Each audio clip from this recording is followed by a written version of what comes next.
It began as an offhand remark, but suddenly tabloids exploded. Fergie ruined her bond with the royal family after her latest revelation. What really happened behind palace walls when Sarah, Duchess of York, let slip a claim that caught even the Queen Mother off guard? How did a casual confession turn decades of insider trust into a brewing rift with Buckingham Palace? And could this one misstep undo years of goodwill and redemption? In the next few minutes, you'll discover the private dynamics, the untold motives, and the potential fallout that has loyal subjects and palace insiders on edge. Picture this: a glittering charity gala at Windsor Castle. The grand hall brims with dignitaries, former prime ministers, and ambassadors. Candlelight dances off centuries-old tapestries. And there, seated between Lady Melissa and a retiree from the household cavalry, sits Sarah Ferguson, effervescent, gracious, and seemingly at ease in the royal fold. She's a familiar sight at these events, having rebuilt her reputation with charitable work and best-selling cookbooks since her split from Prince Andrew. Her warmth and relatability made her a darling of the public, and, under the veneer of pleasantries, a trusted friend to the firm. Until now. Mid-evening, over a casual cup of Earl Grey, Fergie leans in. She laughs about her teenage daughter's latest social media scandal. Then, off guard, blurts, "I've kept this secret for years, but if Andrew had confided in the palace about his financial troubles sooner, half the drama could have been avoided." The words hang in the air. Heads swivel. Palace aides close in, smiles faltering. In that split second, a trusted confidant became a leak in the royal tapestry. The revelation wasn't just about money. It implied that senior courtiers had been kept in the dark by their own blood. Immediately, the whisper network ignited. Palace functionaries, sworn to discretion, felt betrayed. Royal watchers sensed tension as aides physically steered Sarah away from the main dining hall. By the next morning, official silence spoke volumes. No statement from Clarence House. No rebuke in the bulletin. But courtiers don't need press releases. Their ice-cold responses and removed invitations speak louder than any denial. Suddenly, Fergie found herself excluded from the very inner circle she'd worked so hard to rejoin. Why did this matter so much? Because in the world of royalty, discretion is currency. Bonds are built on unspoken oaths, on years of leaning in for private counsel, on soft-spoken confessions passed from one generation to the next. Sarah's revelation shattered that fragile trust. It exposed that tension between transparency and loyalty, between public candor and private solidarity. For palace insiders, this slip wasn't a harmless quip. It was the crack in the alabaster facade, a question about who else might hold back crucial truths. Here's where it gets more intriguing. Within 48 hours, Fergie's gala misstep triggered a chain reaction. Invitations to private audiences, once a staple of her calendar, vanished. A planned joint photo op with the Duchess of Cambridge quietly got rescheduled.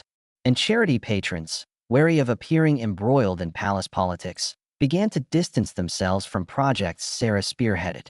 Suddenly, her influence waned overnight, a stark contrast to the enthusiastic embrace she'd enjoyed just weeks before. But Sarah isn't one to retreat. Sources close to her tell a different story, that the Duchess immediately sought permission to address the misstep head-on. She offered a public apology, framing her comments as ill-judged attempts at transparency, not betrayal. Yet, apologies in this realm are rarely enough. Palace insiders demand ironclad discretion, unspoken, unbreakable. And so the question looms: can Sarah Ferguson repair a bond built on secrecy by wielding the very tool that severed it, public confession? Over the coming sections, we'll peel back the layers of palace protocol, explore how Fergie's tell-all moment disrupted centuries of tradition, and examine the high-stakes negotiation she now faces to restore her standing. We'll hear from former aides, royal commentators, and close friends as they weigh in on what this slip-up means for her future and for the monarchy's image of unity and unflappability. Because in the corridors of Buckingham, one wrong word can echo through generations. And for Sarah, Duchess of York, the echo of her latest revelation might just be the stiffest test of her royal redemption yet. Right after that fateful slip, the corridors of Buckingham Palace became a pressure cooker of whispered emergency alerts. Within minutes, Sarah Ferguson's words ricocheted off marble pillars and gilded cornices. The senior private secretary, normally stoic behind a mahogany desk, rose in mid-meeting and tapped out 3 terse lines of text to the Lord Chamberlain. Fergie's comment. Urgent.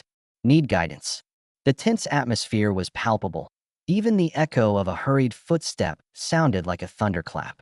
In royal protocol, a misjudged remark is seldom tolerated. Every utterance by a royal family member or close associate goes through invisible filters of loyalty, reputation management, and public relations choreography. Fergie, however, had bypassed all that by speaking off the cuff. By implying that Prince Andrew had withheld critical information about his finances, she cast doubt on the judgment of senior courtiers who managed the family's private affairs, an unthinkable breach in a system built on unquestioned trust. That very evening, 2 household aides were dispatched to revise the guest lists for upcoming events. Invitations to a private reception with foreign ambassadors were quietly rescinded. The annual Sandringham Christmas lunch, traditionally a guaranteed fixture for Sarah, suddenly listed her name with an asterisk. In palace parlance, asterisk equals handle with caution. Meanwhile, her nearest rival for the role of royal cool aunt scoffed at the sight of her name relegated to the VIP overflow list. Through it all, the message was clear. Sometimes the cost of speaking one's mind is exile from the inner circle. Yet Fergie's relationship with the monarchy has always been a study in contrasts. After her divorce in 1996, she faced a storm of negative headlines, bankruptcy scares, tabloid infidelity allegations, and rumors of bitter family feuds. It was only through years of painstaking goodwill efforts, opening centers for underprivileged children, publishing homegrown cookbooks, volunteering at charitable causes, that she re-earned a semblance of royal favor. That renaissance had been built on disciplined self-restraint, the optics of a loving mother, supportive ex-wife, and humble ambassador for causes dear to the firm. One offhand confession threatened to erase all of that. By the next morning, Buckingham's discreet network of courtiers and communications officers had implemented a media lockdown. Press officers quietly reminded journalists of the confidentiality expectations surrounding palace circles. Any reporter caught probing too deeply faced a polite but firm ejection from royal grounds. Opposition newspapers, sensing a scoop, published oblique editorials about dangerous slips by those closest to power, but lacked a smoking gun quote. The palace's ironclad silence served both to protect the unity facade and to send Sarah a personal reprimand. Trivialize nothing that happens within these walls. Yet for all the theater of secrecy, back channels were alive with intrigue. A well-placed royal aide confided to a trusted biographer that senior courtiers were drawing up a rehabilitation plan for Sarah. A candid one-on-one with the Queen at Balmoral, a self-reflective profile in the palace's newsletter, and a soul-searching retreat to Windsor. The aim? To transform her latest gaffe into a teachable moment, provided she showed genuine contrition and pledged never to let slip another palace secret. On the diplomatic front, the trickle-down effect was immediate. International charities that had lined up Sarah as a keynote speaker suddenly paused, requesting formal assurances she'd clear her remarks before accepting any more engagements. Her social media channels, once fuller than most royals, went silent as her PR team scrambled to devise an apology that balanced humility with dignity. The standard royal template, "I regret," felt insufficient. It risked highlighting the very breach of trust she needed to downplay. Instead, aides began drafting a carefully worded statement emphasizing her lifelong commitment to transparency in public service, while subtly implying that the chronicling of private struggles belonged in memoirs, not cocktail parties. Meanwhile, palace watchers speculated on whether this upheaval could eclipse other controversies swirling around the firm. Could Sarah's misstep distract from more serious challenges? Questions about funding, privacy breaches, or constitutional debates? Or would it be mere fodder for tabloid titillation, quickly fading as courtiers reasserted their unflappable composure? The answer, insiders say, depends largely on Sarah's next move. Will she capitulate fully to the unwritten laws of discretion, or will she double down on her trademark candor, risking a chasm that even philanthropy might not bridge? As dusk settled over the palace turrets, Sarah Ferguson, once so at ease among candles and courtiers, found herself weighing the true price of unfiltered honesty. The very trait that endeared her to the public, her unguarded warmth, had now undercut her status as a trusted confidant. The question hanging in that air of hushed corners was simple yet fraught. Can a duchess confess too much and still call herself part of the firm? Or is there a threshold beyond which no apology can restore the vanished glow of royal favor? As whispers of Sarah's missteps spread through the palace corridors and into the public sphere, Fergie felt the pressure of unprecedented scrutiny. Sources close to the Duchess say she immediately convened her closest advisors to map a damage control strategy. Among the first steps was a private audience request with Queen Elizabeth herself, a rare move signaling genuine remorse. According to a senior aide, Fergie drafted a heartfelt letter before the meeting, acknowledging that her remarks about Prince Andrew's finances were ill-judged and pledging absolute confidentiality in the future. That confidential meeting took place at Balmoral last week, far from paparazzi lenses. Observers at the estate reported unusually tight security and restricted guest lists. During the private carriage ride through the Scottish Highlands, Sarah reportedly presented the Queen with a handwritten apology and a small silver brooch inscribed with an oak leaf, symbolizing strength and loyalty. Elders in the royal household recalled the last time such gifts accompanied a formal apology, deeming it both sincere and tactful. In turn, Buckingham Palace insiders suggest that Her Majesty reminded Sarah of the heavy mantle borne by senior royals and the imperative to safeguard family unity above all else. Back in London, palace communications officers identified a prime opportunity to reshape the narrative. They prepared to release a terse but pointed line through official channels. Her Royal Highness regrets her comments and remains committed to supporting the crown. By balancing regret with reaffirmation of duty, they aim to close the chapter quietly. Simultaneously, Sarah's PR team arranged a controlled media moment in which she appeared at a children's literacy charity event, smiling and engaging with schoolchildren. The resulting photographs and short sound bites, carefully overseen by palace press officers, presented a rehabilitated Duchess focused on her core philanthropic mission. However, not all critics were mollified. Some royal commentators pointed out that staged apologies risk deepening public cynicism. Television pundit Victoria Pembroke argued on Sky News, "The palace's scripted optics may calm court whisperers, but social media users crave real accountability. An off-the-cuff apology at a charity event may not satisfy those who view Fergie as a perpetual wildcard." Meanwhile, a high-profile royal historian, writing in the Times, questioned whether any apology could fully mend the breach, noting that the firm's unspoken code demands that private struggles remain private. Despite these critiques, new evidence suggests Sarah's efforts began to yield dividends. A leaked memo from the Lord Chamberlain's office, obtained by a court insider, recommended reinstating her to a limited number of upcoming audiences, on the condition that she complete a brief retreat focused on palace protocol and confidentiality. The proposed Grace Under Pressure seminar, hosted by former courtiers, would include workshops on discretion, crisis communication, and the history of unwritten royal rules. Some courtiers reportedly viewed this educational gambit as necessary but potentially awkward, likening it to sending a distinguished guest to etiquette school. Meanwhile, her philanthropic partners watched anxiously.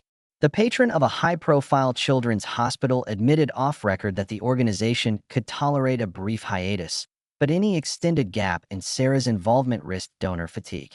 As a precaution, her team invited the Duke of Cambridge to co-host a fundraising gala, aiming to anchor the event with unshakable royal presence. That gesture proved shrewd. Ticket sales recovered quickly, and media coverage emphasized camaraderie rather than discord. In press clips, both royals praised the hospital's achievements and made no mention of past controversies.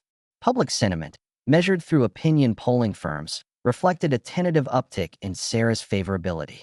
A YouGov survey indicated that initial approval ratings dropped by 14 points immediately after the revelation, but rebounded by 6 points following her apologies and charity appearances.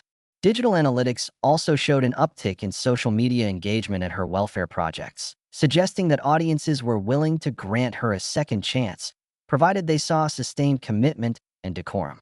Despite signs of rehabilitation, senior royals remain cautious.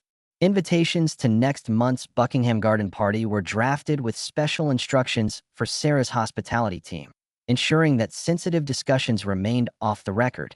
Meanwhile, gossip columns continued to speculate on whether the Duchess would be quietly reassigned to lower-profile duties, relinquishing certain high-profile functions in favor of grassroots work. Rebuilding royal confidence requires humility, discretion, and consistent respect for palace protocol. Since that private audience at Balmoral and the carefully staged apology tour, Fergie's world has become a delicate choreography of regained favor and lingering wariness. Behind the gilded offices of the Lord Chamberlain, courtiers continue to assess whether her contrition is genuine or simply a performance. In the week following her charity appearance, a discreet memo circulated. Sarah Ferguson is to be given a probationary slate of duties, meaning she will attend certain low-risk engagements but remain sidelined from the most sensitive diplomatic functions. This graded restoration is unprecedented, yet it underscores a key palace principle. Trust can be rebuilt, but only in measured stages. First on Fergie's restored itinerary is the Queen's annual Commonwealth reception at Buckingham Palace. Unlike the intimate ambassador's dinner she lost, this event welcomes hundreds, diluting the risk that she'll repeat her offhand confession. Behind closed doors, the palace's events team has revised the seating plan so that she sits beside a junior page rather than key foreign dignitaries. The message is subtle but clear. She remains welcome, but boundaries stand firm.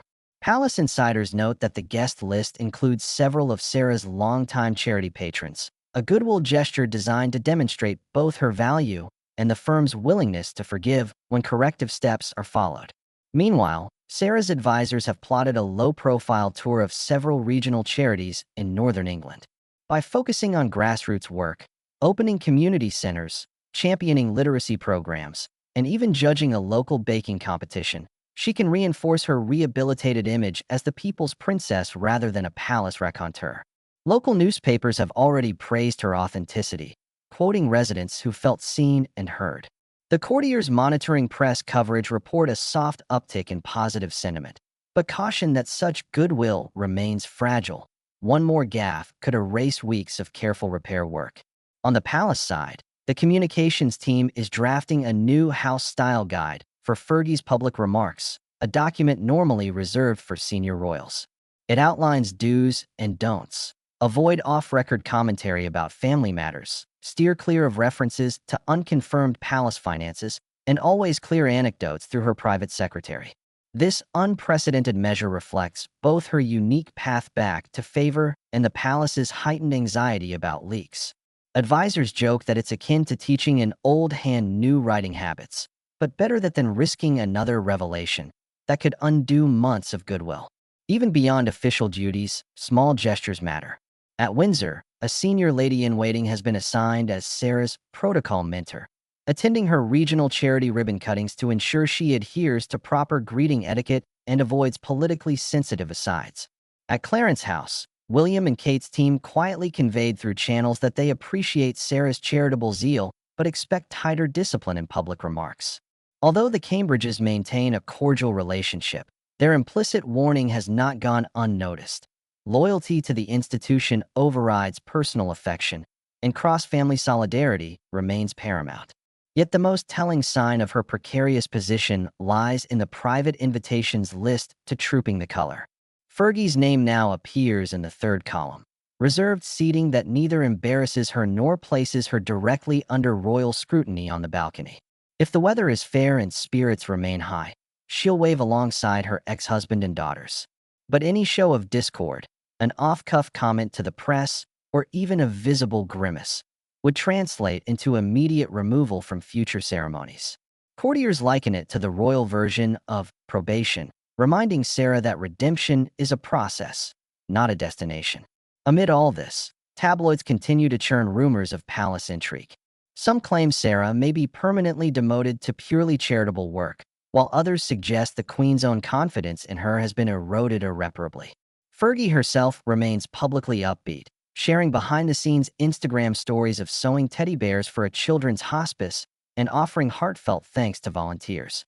Her captions emphasize humility, learning every day to balance heart and discretion, hinting at self-awareness.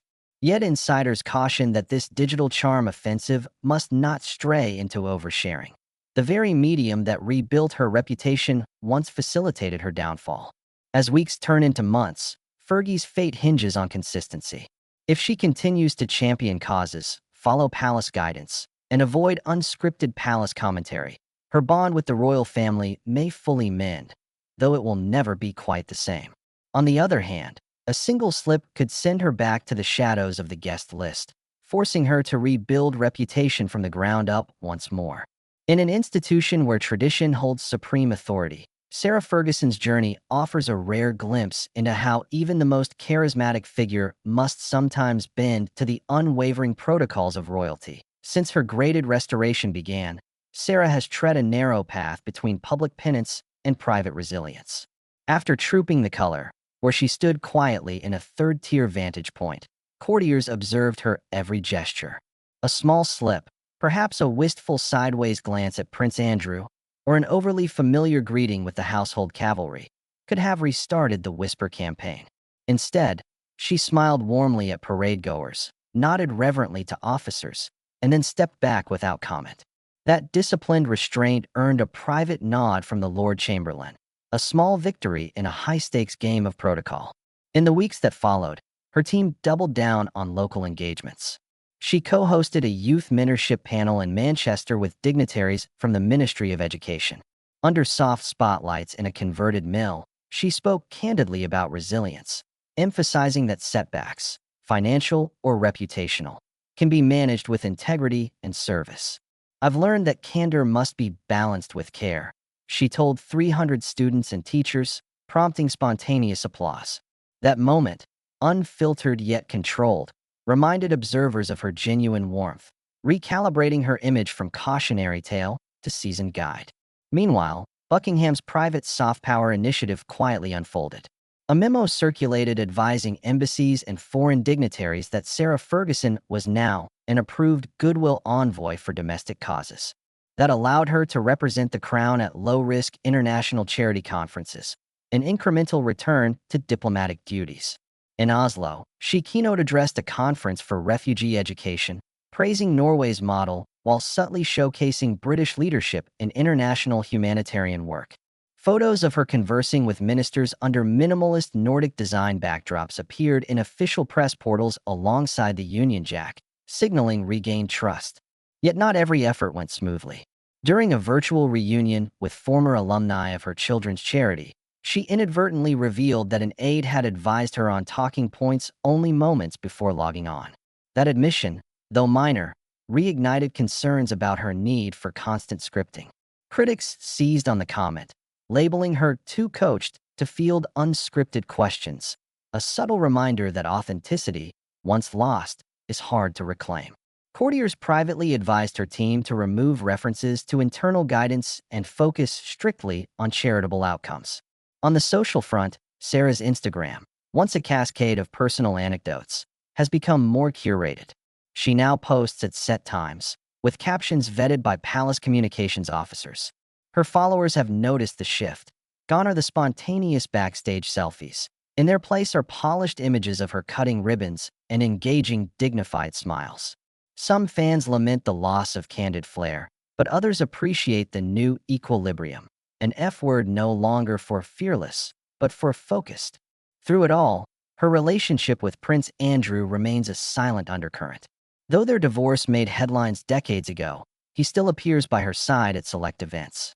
Their public interactions, muted hand clasps and brief shared glances, speak of a bond tempered by shared history and discretion. Royal watchers noted that when Sarah received an award for her breast cancer awareness campaign, Andrew stood in the audience, his expression a mix of pride and relief. That visual unity, though understated, suggested the couple's personal solidarity helped her weather palace probation. Friends outside the palace gates describe a different Sarah, one who grapples nightly with the dichotomy between public restraint and private candor. In her chalet near Windsor, she hosts small gatherings for alumni of her York Trust. There, amid mugs of herbal tea and homemade scones, She laughs freely and shares stories she won't tell the press. Attendees say those sessions are cathartic, a chance for Sarah to shed protocol and reconnect with the authenticity that first endeared her to the public and the firm. As autumn deepened, speculation grew about her ultimate fate.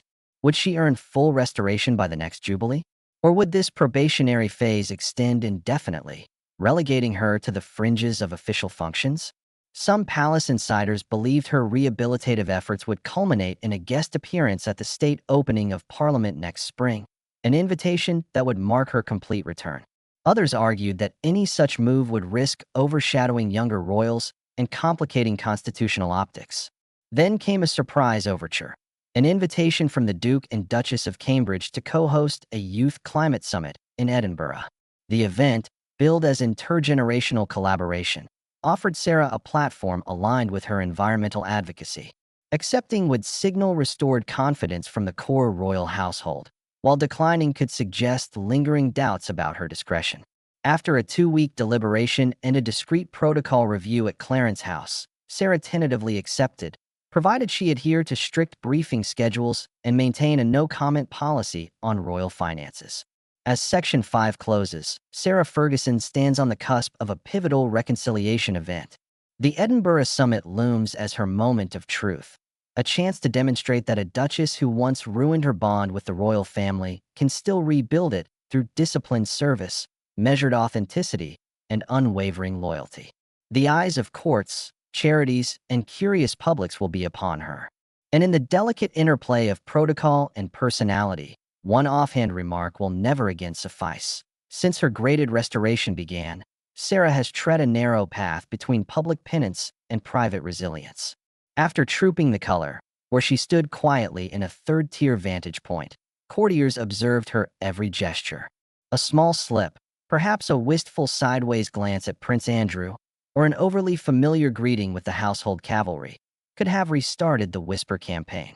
Instead, she smiled warmly at parade-goers, nodded reverently to officers, and then stepped back without comment. That disciplined restraint earned a private nod from the Lord Chamberlain, a small victory in a high-stakes game of protocol. In the weeks that followed, her team doubled down on local engagements. She co-hosted a youth mentorship panel in Manchester with dignitaries from the Ministry of Education. Under soft spotlights in a converted mill, she spoke candidly about resilience, emphasizing that setbacks, financial or reputational, can be managed with integrity and service. "I've learned that candor must be balanced with care," she told 300 students and teachers, prompting spontaneous applause.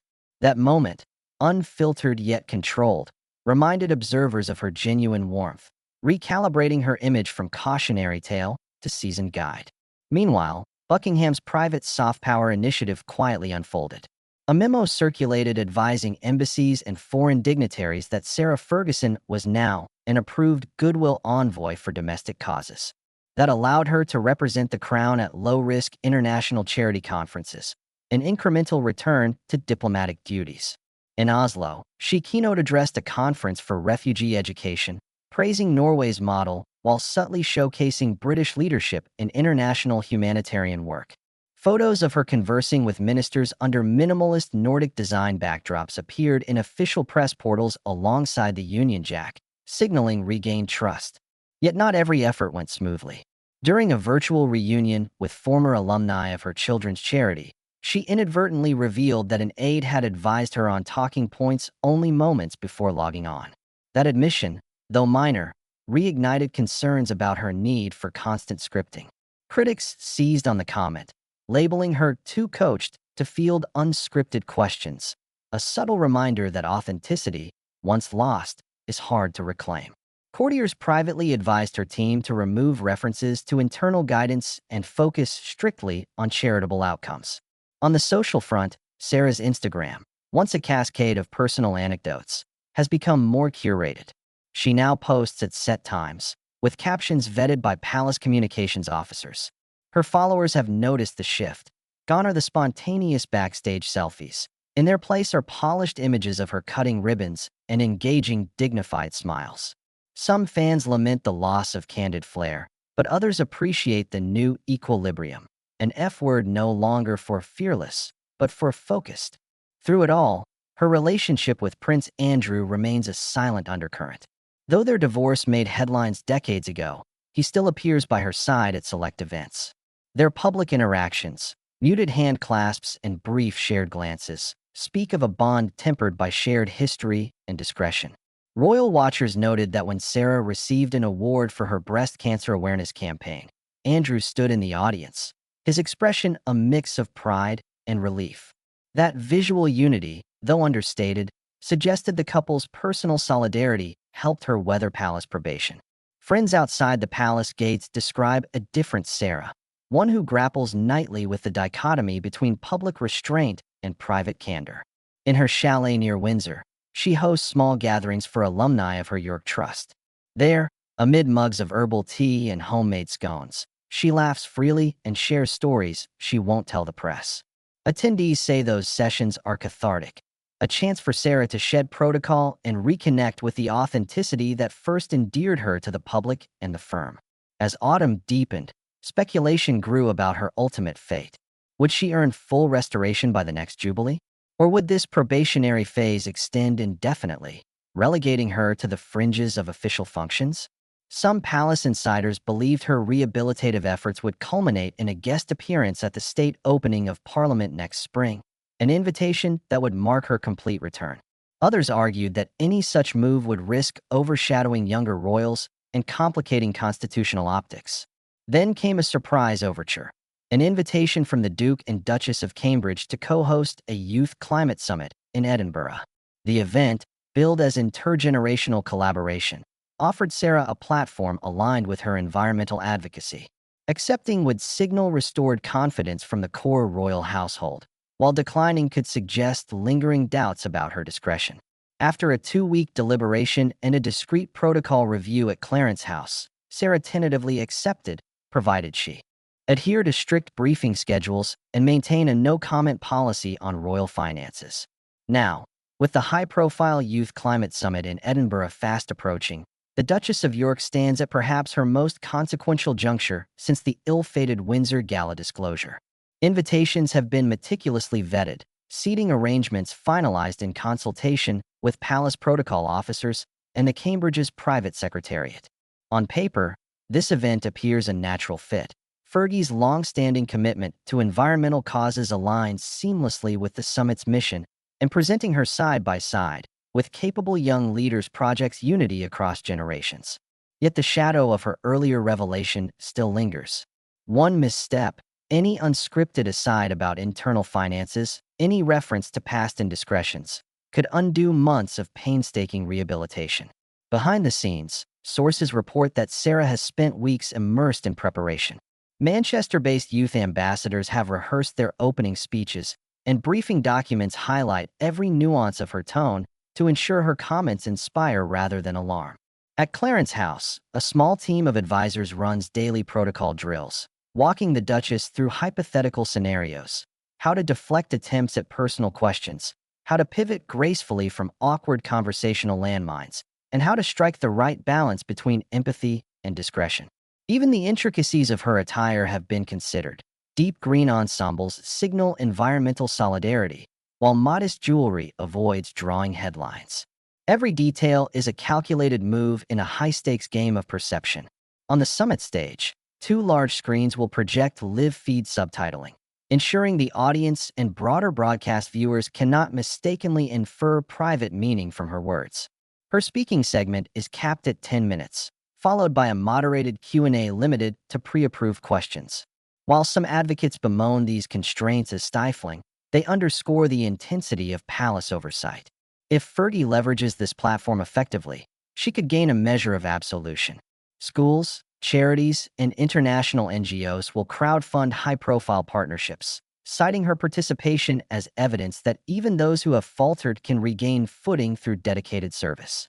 Media strategy remains equally delicate. A joint press release from Kensington Palace and Clarence House emphasizes generational unity, while Buckingham's communications team references her regained ambassadorial role with approval. Even tabloid headlines have softened, going from sensationalized Duchess blunder stories to tentative Fergie's fresh chances features.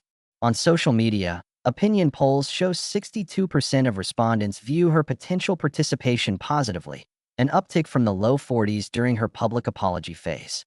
Yet the remaining dissenters suggest that forgiveness may be slow in coming, warning that any sign of excessive scripting will reinforce accusations of inauthenticity. Meanwhile, her philanthropic reputation has never wavered. Reports indicate record levels of volunteer sign-ups for her literacy programs and environmental cleanups in Yorkshire. Local authorities praise her hands-on approach, from painting community murals to planting saplings in public parks. These grassroots successes serve as quiet reminders that, regardless of palace politics, Sarah Ferguson's personal brand retains genuine resonance. For many, her misstep remains overshadowed by decades of tireless service. As the summit date dawns, courtiers assemble lists of contingency measures. If reporters deviate from approved lines of inquiry, they will be escorted off-site. If any flub occurs, senior press officers will issue swift clarifications. Meanwhile, the Cambridges have extended a courtesy invitation to share the summit platform, underlining cross-generational solidarity. William is rumored to offer a brief opening remark on behalf of the Prince of Wales, signifying a subtle but significant show of unity. Ultimately, the summit represents Sarah's best chance to re-establish her bond with the royal family and the public.